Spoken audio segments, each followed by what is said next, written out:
Yeah, yeah, I was kicked out, so now I'm back again. Yeah, and there is already participants, so it's good. I'm sure. Hi everyone, if you can hear me. Yeah, I can. I guess everybody can hear us, but.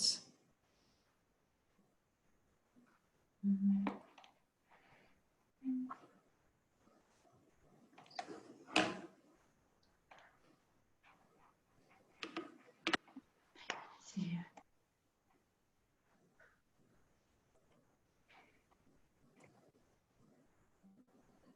Could you just tell me if you see the slide on the? Yes. You don't see my face, huh?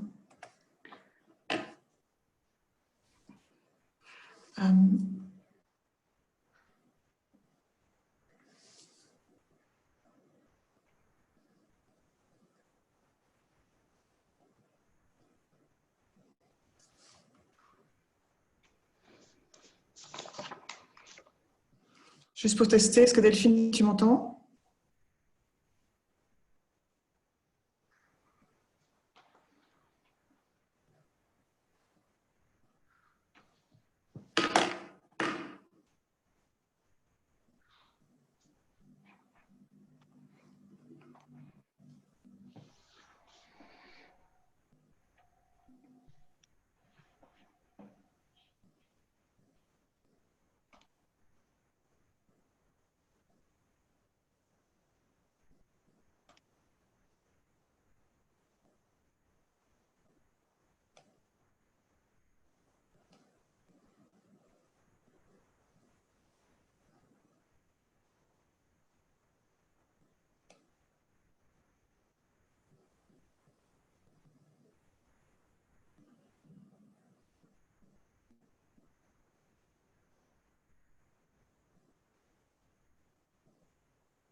So we will start in 2 minutes.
think we will start soon. Olivier, I see Olivier is just coming. Hello, Olivier. Hello. Hello. So I think we can start. So good morning, everyone. It's a pleasure for me to welcome you online for this webinar session about the European Green Deal. I really hope that you and your family are doing well by this troubled time.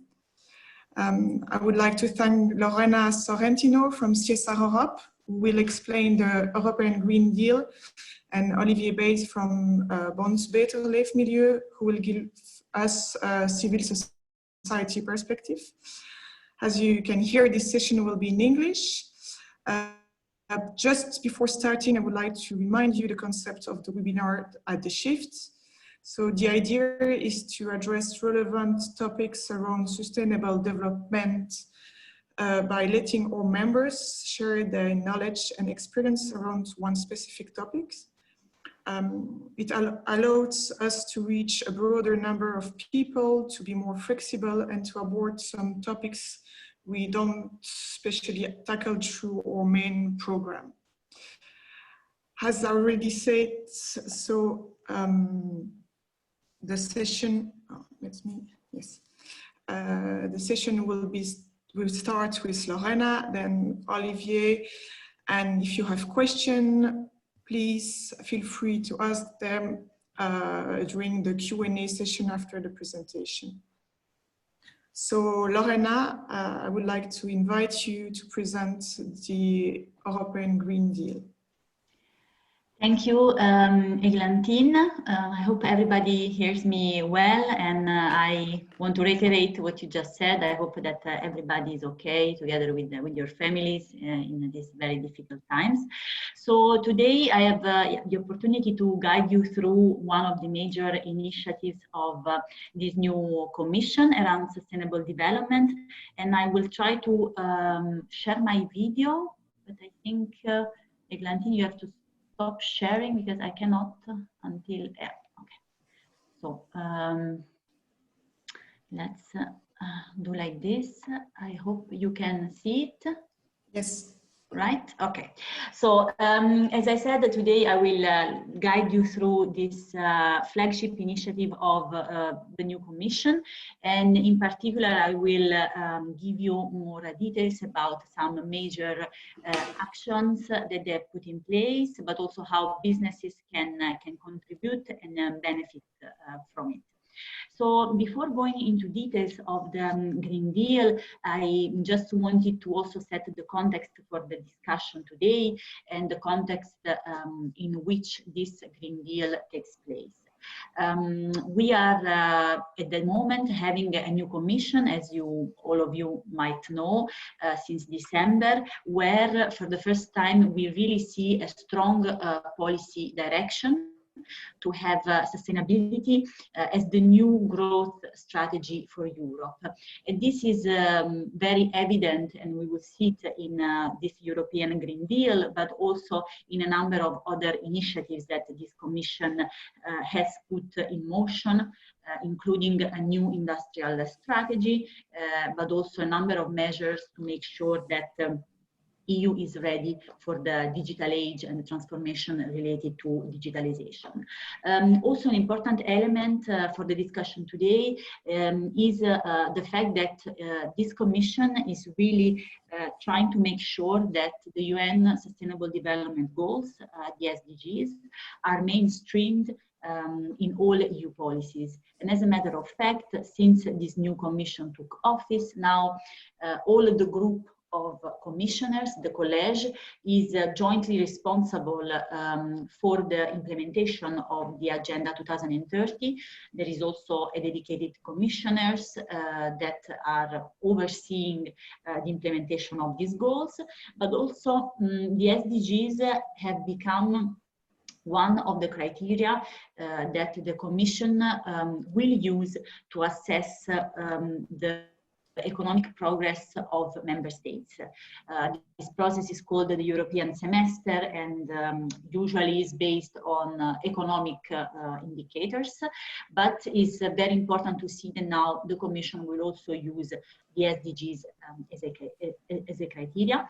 And last but not least, it's important also to know that this Commission has, let's say, planned a number of funds to support this transition towards a more sustainable Europe, but also put in place measures to unlock public and private investment. And later on in my presentation, I will tell you a bit more about this new EU classification system called the EU taxonomy for the identification of sustainable activities by investors. So this slide was also to let you know, let's say, who are the key people in terms of sustainability in the Commission. Of course, the President, and on the left-hand side of the slide, you see Frans Timmermans, the first Vice President, that is the person in charge also for the overall coordination and implementation of the European Green Deal. So if we move now to the focus of my presentation. So the European Green Deal, as I said, is a flagship initiative of this Commission and is part of its wider strategy to implement the Agenda 2030, but also to fulfill Europe's commitment in terms of climate for the Paris Agreement. It consists of 50 actions. Of course, today, for the sake of time, we will not look at all of them in details, but in the slides, I included some hyperlinks so that afterwards, when Eglantine will share with you the presentation, you are also able to click and go to see the specific action that maybe might be more or less interesting for you. First of all, of course, the main focus of this Green Deal is to make sure that EU economy is ready for a sustainable future and is in particular focusing on the climate ambitions for Europe. So is setting ambitious target for in relation to making Europe by 2050 a EU a continent that is climate neutral. In these ambitions, the Commission, for example, has planned a number of actions that are worth mentioning, such as, for example, the European Climate Pact, that has the purpose of informing, inspiring, and foster cooperation between people, but also civil society organizations at different levels, national, regional, and local, including also business, trade unions, and citizens. And actually, the Commission has launched a public consultation on the future of this pact. So if ever you are interested also in joining and make your voice heard, this is also very important. And also in relation to climate, one very ambitious objective of this Commission is to create so the Commission will present a proposal to put, let's say, black on white in a legislation the EU political commitment to become the first ever climate neutral continent by 2050. Here on the slide, you see clustered in 8, let's say, green boxes, the main topics of this Green Deal. So the climate, I just mentioned it. Of course, there is a great focus on energy, on circular economy. We will see it in more details in a moment, but also on smart mobility, biodiversity, and sustainable food. And of course, all of this is, let's say, possible also through this great amount of funds that the Commission is putting in place and making it available to all stakeholders, also business, to facilitate this transition. We will see also later which are these kind of funds. Before going into details in some of these topics, I also wanted to show you these slides just to, let's say, make you understand also the scope of impact of such an action. So this Green Deal, let's say, affects and impacts all sectors. In particular, of course, there are some actions that target specific ones, but it's also an encompassing strategy that the Commission has put in place for, let's say, including all kinds of stakeholders and all sectors from a business perspective. perspective. But we will see once we go deeper in certain topics how much there are also some targeted actions to some key sectors, for example. So a first area of the Green Deal where I wanted to focus today is all the actions related to preserving and restoring ecosystems and biodiversity. And actually, I know that maybe later the shift will also mention some of the work that you are doing on this topic. So one of the major ambitions of the Commission in this area is to propose a EU biodiversity strategy for 2030. It was actually supposed to come out next week, but given also the situation has been postponed to the end of April. And this strategy will be mainly outline the EU position for the COP, for the Conference of Parties on Biological Diversity, that will take place this year in China, if it takes place, where all countries will have the opportunity to adopt a global, let's say, framework for biodiversity.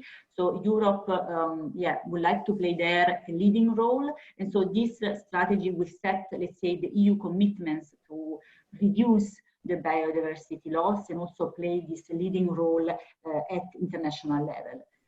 This strategy will also try to identify measures, including legislation, for member states, so at national level, to improve and restore damaged ecosystems. And let's say we include also proposal to green European cities and increase the biodiversity in the urban space.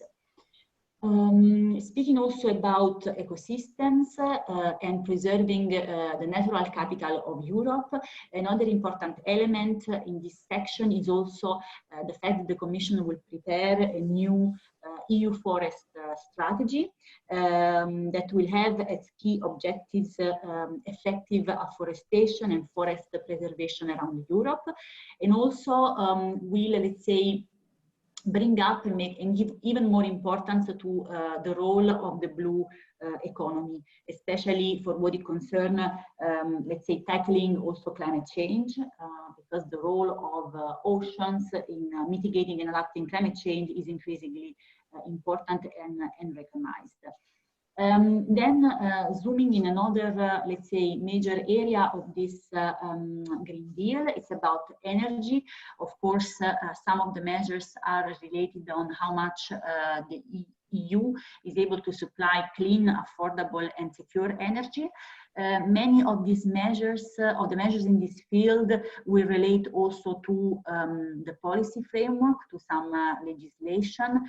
So there will be the review of a number of regulatory framework, for example, for energy infrastructure, but also at national level, the European Commission will ask governments to update their national energy and climate plans, also to reflect these new climate ambitions that the Commission is setting for the companies. And here, for example, another, a sector that will also be impacted and engaged in this change is also the building sector, where is also the experience, let's say, where many families experience energy poverty. So there will be some actions related to renovating the energy consumption in the building sector. Then another big focus of this European Green Deal is around circular economy. And actually already something has happened in this field, because last week the Commission came out with the new action plan on circular economy. This new plan has, let's say, a number of objectives. The first one is to make sure that Europe is provided with a sustainable product policy framework. This relates in particular to, let's say, sustainable design of product. And here there will be a core legislative initiative that will be related to widening the scope of the Eco-Design Directive. The Eco-Design Directive is a legislation that at that moment only looks at energy-related products, But now the Commission would like to make it applicable to the broadest range of products. Looking at elements such as durability, reusability, and reparability of products. Among these measures of the Commission around circular economy, there is also a renewed attention on the role of consumers. So the new circular economy action plans will include, among the actions that will be put in place next year, in particular from 2021, the Commission will propose, for example, a revision of the EU consumer law to ensure that consumers, for example, receive relevant information on products at the point of sale, including about their, the availability of repairing services and repair manuals. So the Commission in this way is trying to strengthen the consumer protection against planned obsolescence, greenwashing, and setting also minimum requirement for sustainability labels, logos, and information. Also, the Commission is talking about establishing a new right to repair for consumers in order, let's say, for them to have information about availability of upgrading services, for example, for your PC, or spare parts for, let's say, fixing products that you buy. Also, as I said, in particular, in this circular economy new action plan, there is a specific attention to key value chains. So specific attention to a number of sectors. You see them here listed on the slide. So electronics, ICT, textile, plastics, chemicals, steel, and so on. And for each of them, the Commission is planning to have specific and targeted actions. So for example, on electronics, the Commission will present a specific circular electronics initiatives. On plastic, they will continue the work that they started last year, and they will have a renewed attention on microplastics, both intentionally or unintentionally released in the environment. And also, for example, specifically on textile, they will have a more comprehensive EU strategy for textile. So there is a lot going on, and of course I will not go into too many details in each sector, but after, if you have questions, I'm more than happy to reply. And of course, another element of the new strategy is related to waste. So making sure that the Commission has the waste policy right, especially in support to circularity. And an important element that in the past circular economy, let's say, didn't achieve a lot of results is the creation of an effective market for secondary raw materials, which is very important. So let's hope that with these new plans, they manage, let's say, to achieve some actual change and impact also on this topic. And now, let's say, last topic that I would like to zoom in for the Green Deal is the strategy on sustainable food, called Farm to Fork. This strategy has also been postponed. It was supposed also to come out next week on the 25th, but it will come out at the end of April.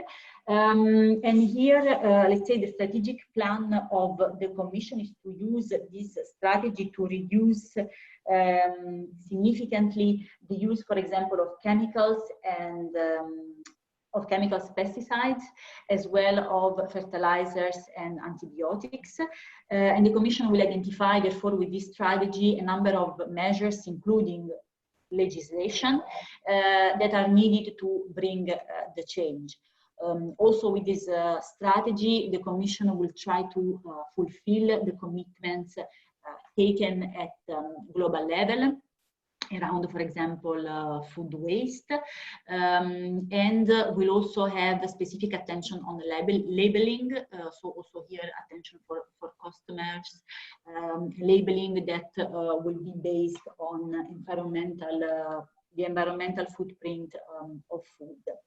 And here also, once the strategy is ready, they will launch a broad stakeholder debate. So I'm sure, I mean, we will inform our members like the Shift, and I'm sure they will inform you when this is available, because it's also an important opportunity for companies to make their voice heard. Because, for example, this consultation will cover different stages of the food chain, and it will be important, let's say, also to hear the experience of companies, not only of other stakeholders, of course, to contribute to shape the future sustainable food policy of Europe.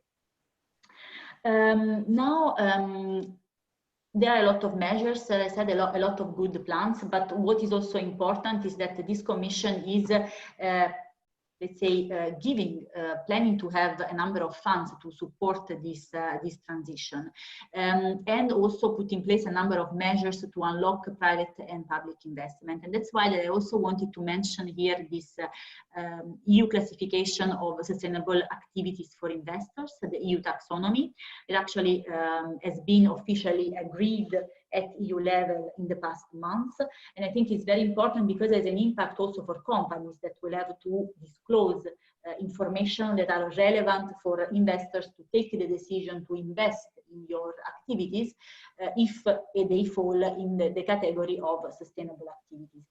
I will, let's say, skip this slide. It's about more the global context, but it's also in general, just to tell you that the EU is not the first one who puts in place a classification system. There are in China, there are in Canada, in Japan. Now, how does it work, this taxonomy, or to speak it in a more simple terms, classification?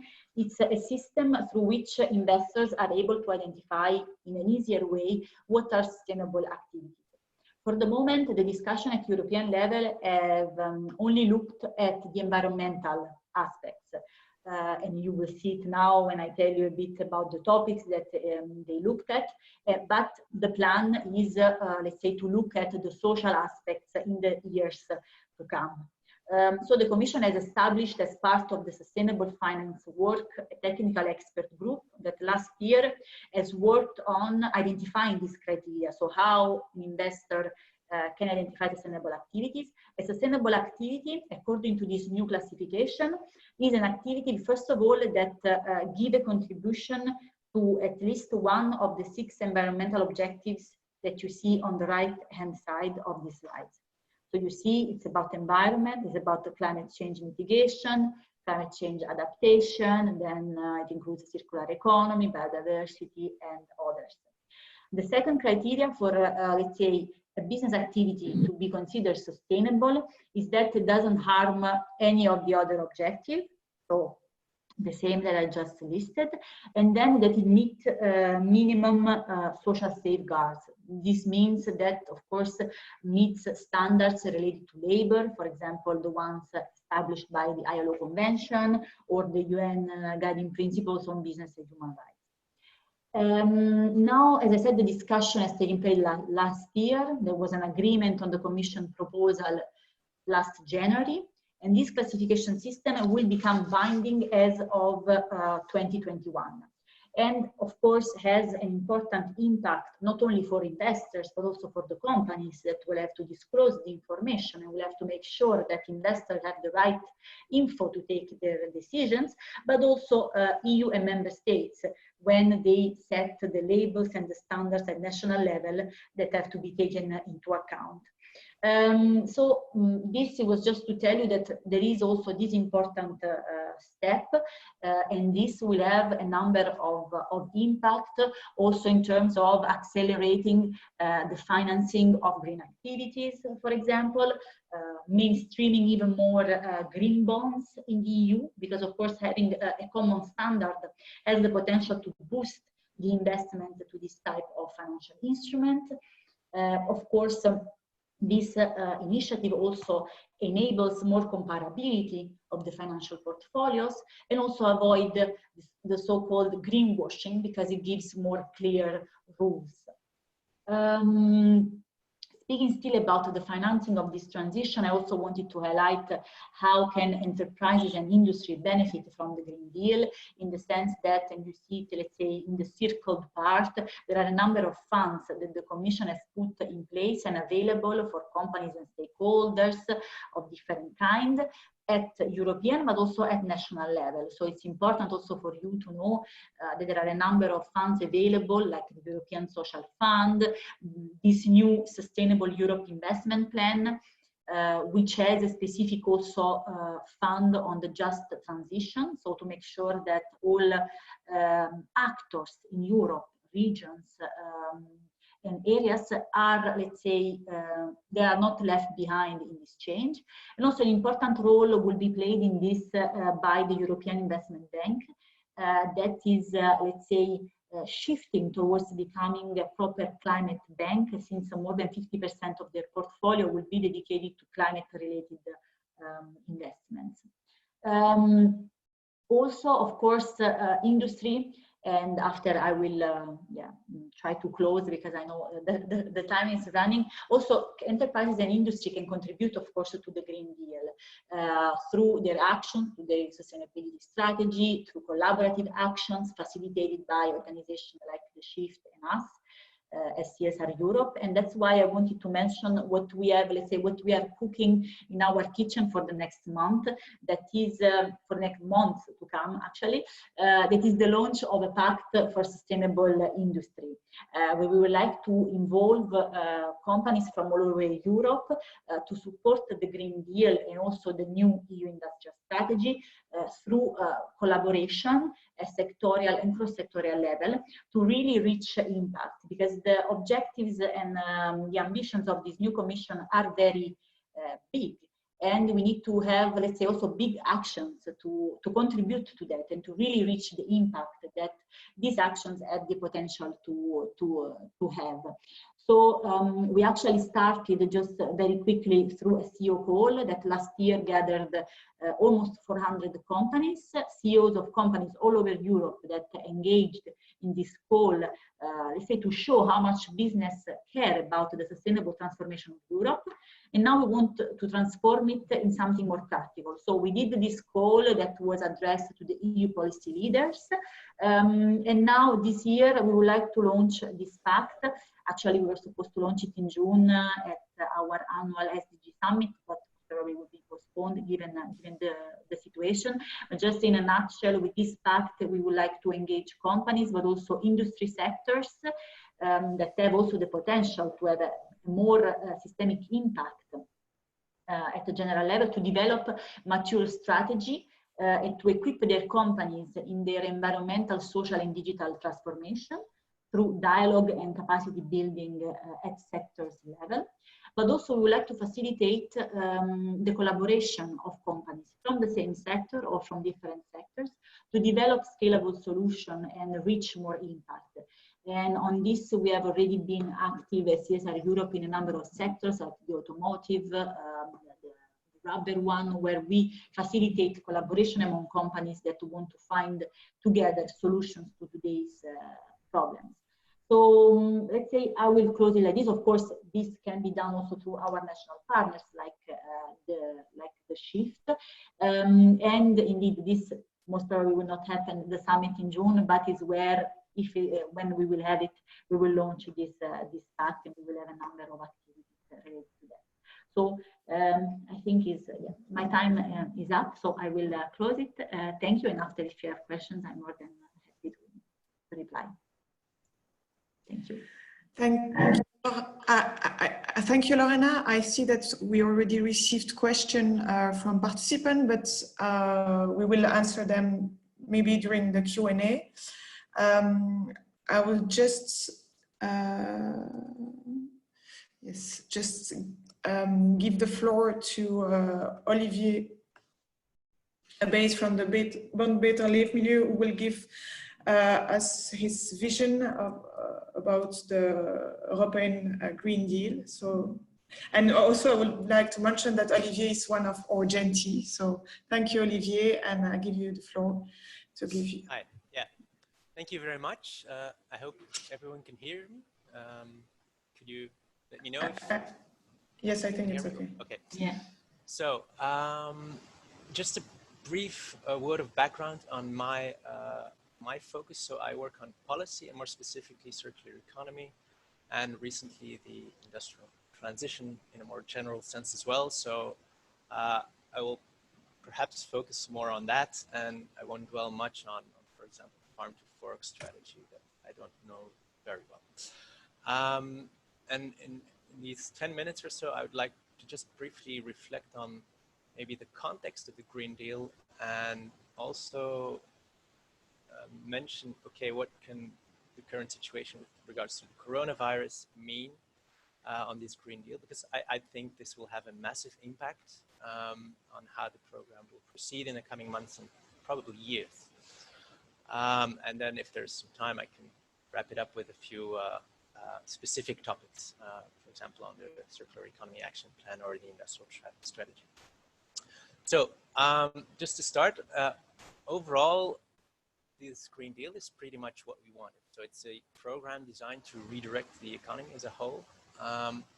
And in my analysis, it's sort of the result of three interdependent insights, or let's say evolutions, that I think have grown widespread in the past few years. And the first one is about legitimacy. So the Commission and the EU need a project that generates a wave of enthusiasm, not just for business, but also among its citizens. And I think this is an important factor. I think when we look at the previous commission, the Juncker Commission, they also, well, that commission also had a plan as a response to the financial and economic crisis. But that was a rather classical top-down jobs and growth program. And while that may have energized certain businesses, it didn't create a lot of enthusiasm or support among its population, so the European citizen. And I mean, we all know the context of the past few years with the refugee crisis and all kinds of, so the perception with many people that, well, there is a slow growth. Who benefits from this growth? It's not the citizens. They feel as if they're in a status quo, or rather that actually the future is looking rather bleak. I'm thinking here about income and wealth inequality. So I think with this Green Deal, the Commission rightly tries to legitimize itself, not only to the Gilets Jaunes, but also to all these people marching in the Friday for Future movements and that sort of thing. So I think the Green Deal delivers that in its rhetoric, but it still has to prove, it still has to put the money where its mouth is. The second point or insight is investment. We will need huge amounts of investment in all kinds of infrastructure. But compared with the previous commission, which, like I said, is a bit of a top-down approach, sort of trickle-down, in which it's left to the markets alone to decide what to invest in. I think we see here in the new commission clear choices that green investment, so in sort of technologies, in infrastructure, in circular business models, will pay off in the future, and that is really a revolution, I think. I mean, think of the EIB lending, so they will stop financing fossil fuel energy projects, the alignment of all its activities to the Paris Agreement. And Lorena mentioned it. Think of the fact that the Commission wants to anchor climate neutrality by 2050 or before 2050 in its climate law. This is huge. Think of the taxonomy, which Lorena also mentioned. This is again a big deal, and it will change how investment decisions in companies will be made and how risks are taken into account. So I'm saying to anyone in business, if you don't start applying things like a shadow carbon pricing system, when you decide your next investments, if you don't do that, you'll be toast in 5 to 10 years' time. I'm exaggerating here, but it's a point that I'd like to make. And the third element or insight, I think, is geopolitics. I mean, we should not underestimate this.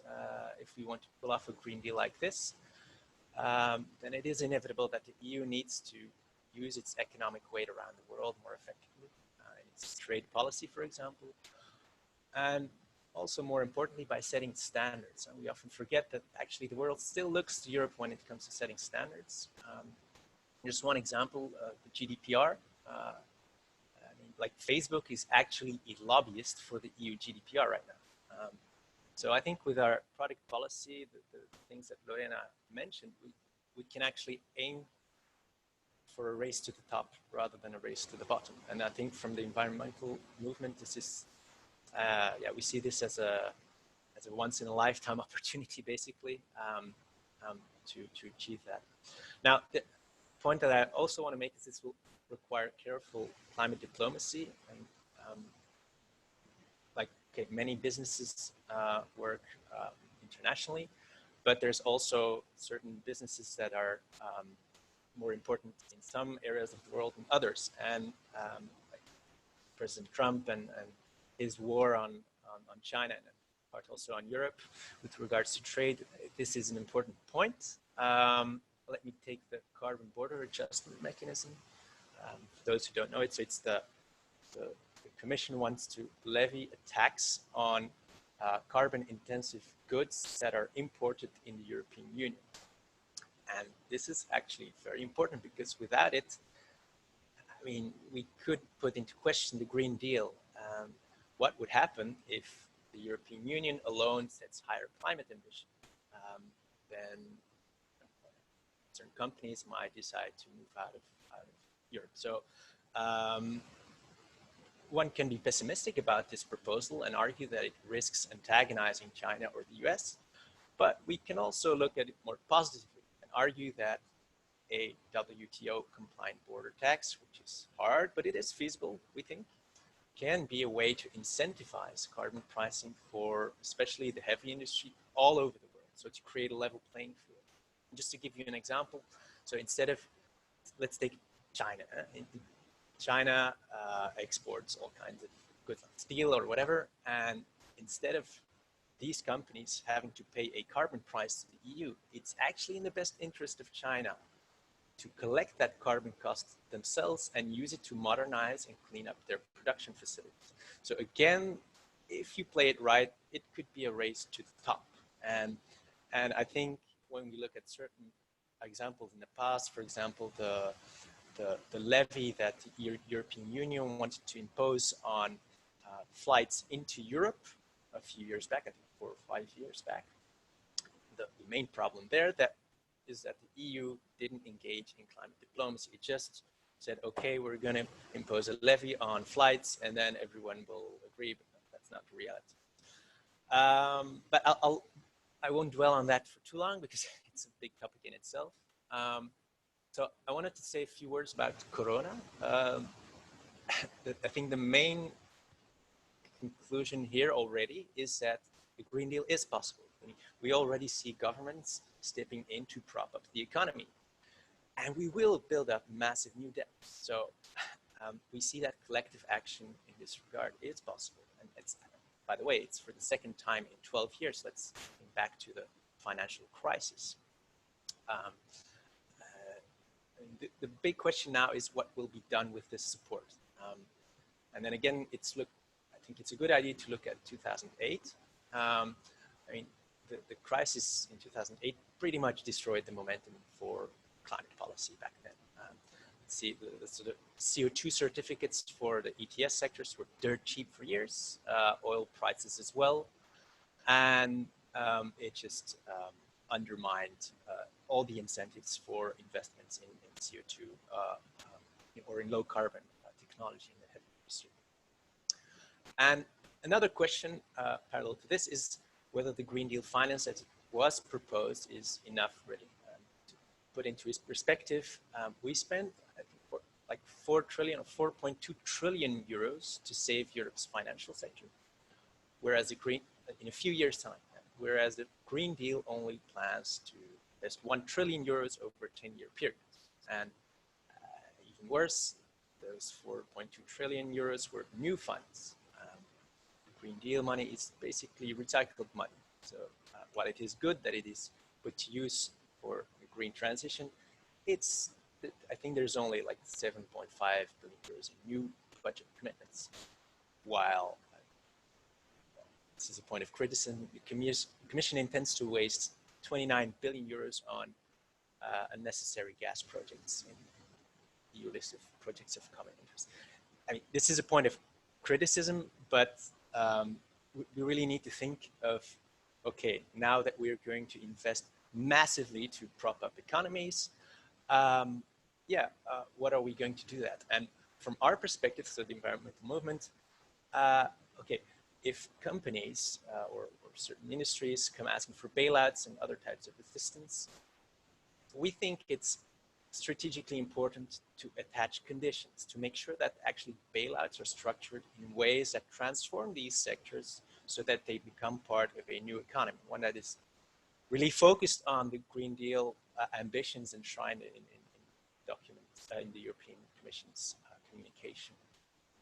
So, I mean, this is rather frank and blunt statement, but I think it must be done now while the governments have the upper hand, so to speak. Maybe just a few points on some specifics. So about the climate law, I mentioned this is absolutely crucial, and we agree with the Commissioner Timmermans. It's absolutely essential to anchor this in this ambition in legislation.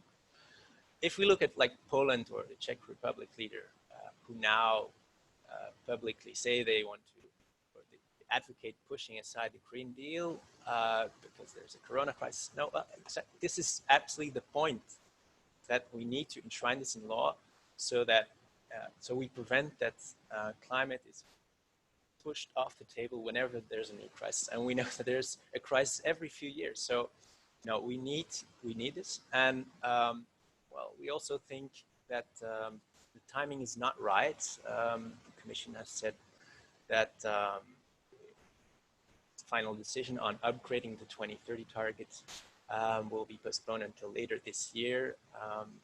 From the environmental movement, we think this is dangerous because in Glasgow, next COP26 in November or December, we need to be ready to have a higher ambition. But that aside, about the Circular Economy Action Plan, Lorena talked about it at length. It is very promising. I mean, I'm not going to list all the announcements with regards to product design, right to repair, minimum criteria for public procurement, new regulation for batteries. It is, my main message here is that circular business models will win out massively in the coming decade, and business needs to prepare and anticipate for this, in our view.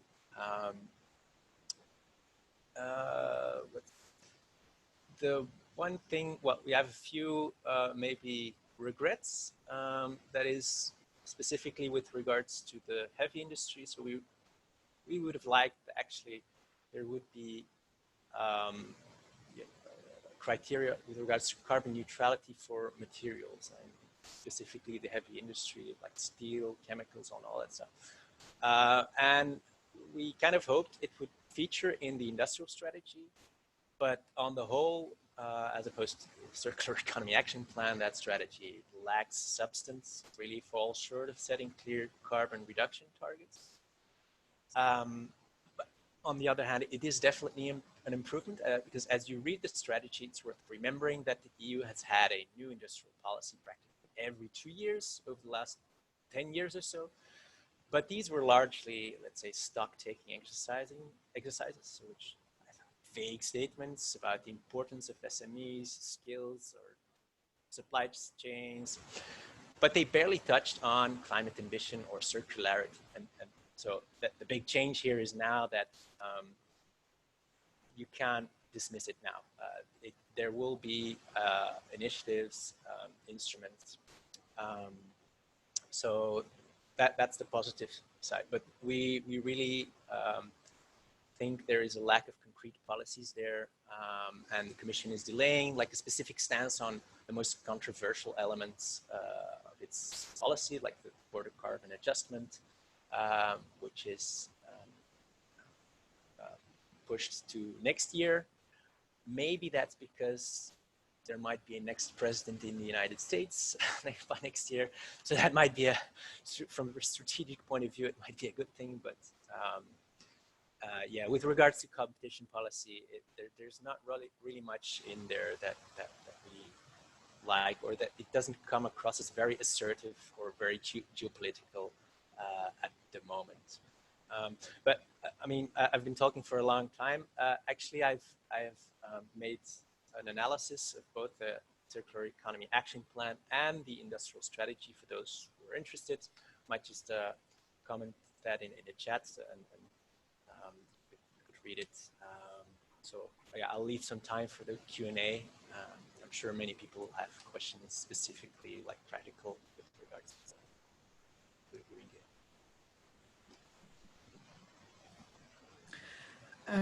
Thank you, Olivier. I don't know if you can hear me. Yes. So thank you, Olivier. It was very interesting to have your perspective. Now I suggest to go to the Q&A. I don't know. I see that Elena leave a question, I suppose, for Lorena. But if you have other questions, please feel free to use the Q&A button on your screen. Yes, I see the one of Elena and also some others in the chat. Yeah, for the one from Elena, so why is vegetarian food not mentioned explicitly as more sustainable food? And how can fish be involved in the concept of sustainable food? Of course, yeah, I understand the point and your concern. The thing is that the Commission is looking at the whole food value chain to make it more sustainable in general. I have to say, yeah, that the details of the strategy are not yet, let's say, out. There have been some, let's say, leakages on what it will look like. But indeed, yeah, there is no specific mention. Is also because the Commission is looking also at the whole value chain, from farmers to fishermen. So everybody is involved, and they will try to tackle also the different, let's say, contribution and how to make the overall food system of Europe, let's say, sustainable and not, let's say, ban some parts. Let's say also, let's say, meat is still included, but there will be some actions to make sure that it is more, let's say, more sustainable. But from the Commission perspective, I don't think they can take such a strong stand against some sectors like this. So, but we will see when the strategy is actually out, how also they phrase this discussion. Thank you. I see that there is other question. Question for Olivier. I don't know if Olivier, you can see the question. Yes, yes. So the question is there a need for national campaigns to promote the Green Deal and bring it closer to the people at home? And the question is, are there such initiatives in progress? Well, could you hear, could you speak a little bit louder? Is it possible? Okay, yeah. Is this better? Is this better? Yes, a bit, yeah. Yeah, okay. Well, I don't know if there's actually a national, the Green Deal is basically a European program.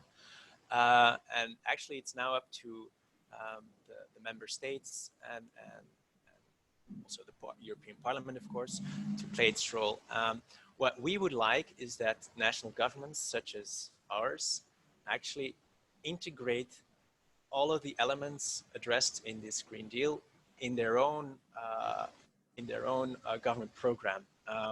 So because in the end, let's be honest, the best ambassadors for this are national governments. They have the most reach, they have the most power, they have the instruments.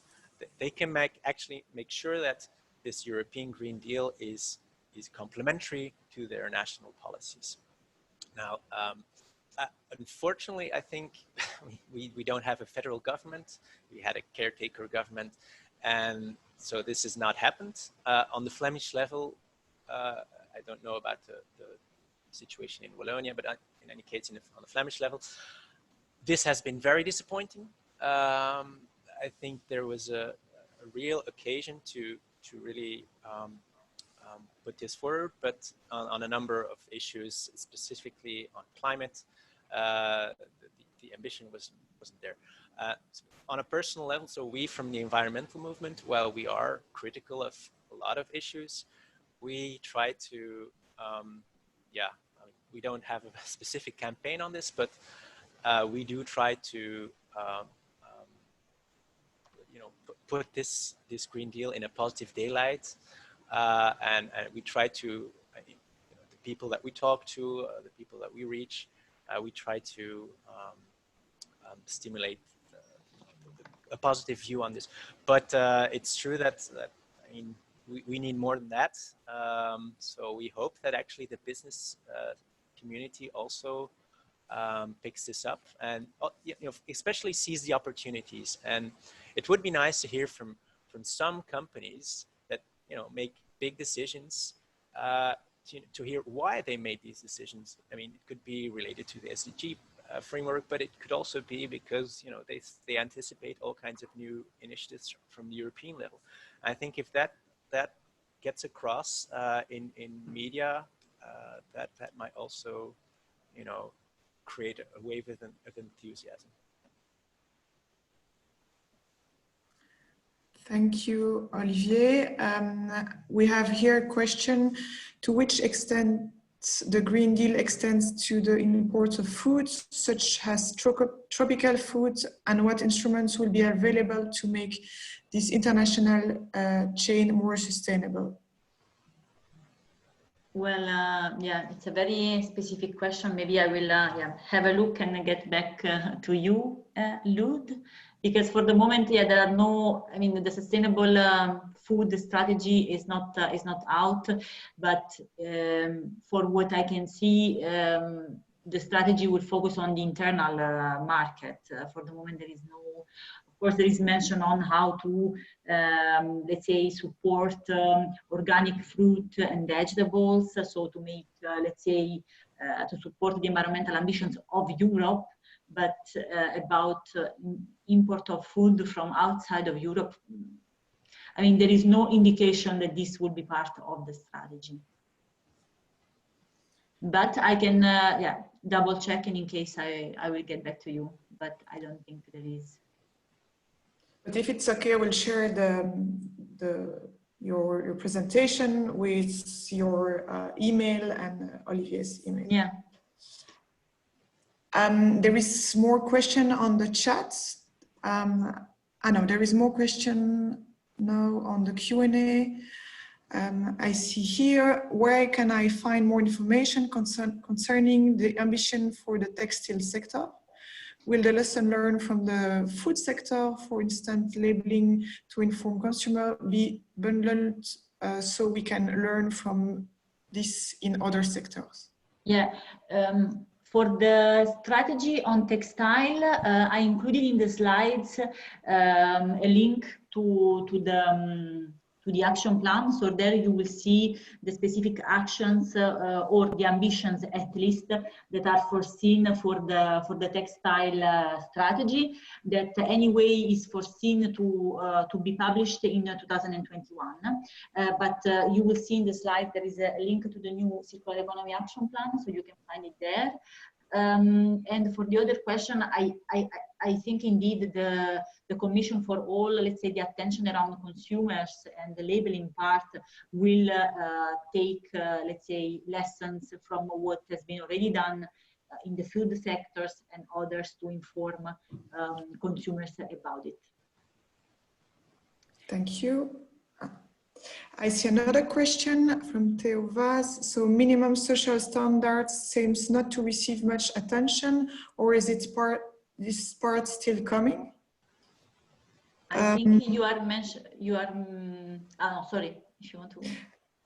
And I see another question, Olivier, where can we read about your analysis you made, please? But I saw that Olivier shared the links on the chat. Yeah. Yeah. So Theo, you can find a link on the chat. And for the question regarding the minimal social standards. Yeah, I think you're talking about the taxonomy. Indeed, for the moment, the attention on the social issues has been a bit weak. When I talked about the minimum social standards, it's around the criteria for this taxonomy. So a third criteria to be considered sustainable for an activity is that it meets the minimum social standards that are identified in, for example, the ILO Convention on Labor, on the UN Guiding Principles for Business and Human Rights, or in the OECD guidance for multinational companies. So this is something, but indeed also going on the social part, the taxonomy is very weak on that, in the sense that they only looked first at the environment, but there is hope in the sense that they, in their plan, there is to look at the social elements in the years to come. So they will focus first on these 6 objectives. We actually worked only on the first 2, so climate mitigation and adaptation. So between 2020 and 2021, there will be the other criteria and the other details for circular economy, biodiversity, water. And then after that, ideally around 2023, they will start actually concrete, let's say, indications for what it concerns the social aspects. So indeed, it didn't receive much attention. Us as CSR Europe, we tried to advocate actually to have it already integrated as an horizontal element already in the environmental discussion, but with a lot of success. But at least is in their plans. They wanted first to focus on what kind of was more known. I say on environment, there are more tools, guidance, and standards. So it was kind of, let's say, easier to do this first and then move towards social, but also human rights and other elements that are much more difficult to define. So let's see how the things evolve. Thank you. There is another question. How will the European Union help accelerating the shift to sustainable and smart mobility? Yes, indeed. Smart mobility is another big topic for the Green Deal. They will they put in place a number of measures around especially logistics and transports. I have to say I'm not super expert on this topic, but I can send you some links because there would be specific measures for the transport, let's say, sector to shift towards more sustainable mobility, also including cities. So maybe after, if you drop me an email, I can reply you in more details, but let's say this is not one of our, let's say, main focus also of work. So but if you want, let's say, I can give you more information also, because there is a lot about also automated and connected mobility, also in all the discussion around moving towards a digitalized Europe, in AI, and so on. So if you want, we can also continue the discussion on a one-to-one basis. Thank you. I see it's already 1. I don't know if there is more question. Otherwise, I would like to thank, of course, Lorena and Olivier for the very interesting intervention. I would like to announce the next webinar we will organize at The Shift. So on April 23, we will have a webinar about due diligence, May 7 around LGTB community in the workforce, and in June, marketing and sustainability. Because of the lockdown for the moment, maybe we will do more webinar, but of course, we will send you emails and information about the program in the following weeks. Thanks a lot. Wish you all the best and take care. And I will send you, of course, the recorded webinars and the PowerPoints, the presentation. Thank you. Thanks and Thank bye-bye. you. Bye. Bye-bye. Take care.